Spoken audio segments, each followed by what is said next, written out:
meron pa pala na nag-comment. Isama na lang rin natin siya. Nag-comment dito si Jun Galsim. Hello everyone!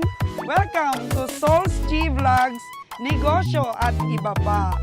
At matututukan na natin ang tutorials at pagmi-mentor po sa inyo tungkol po sa stores.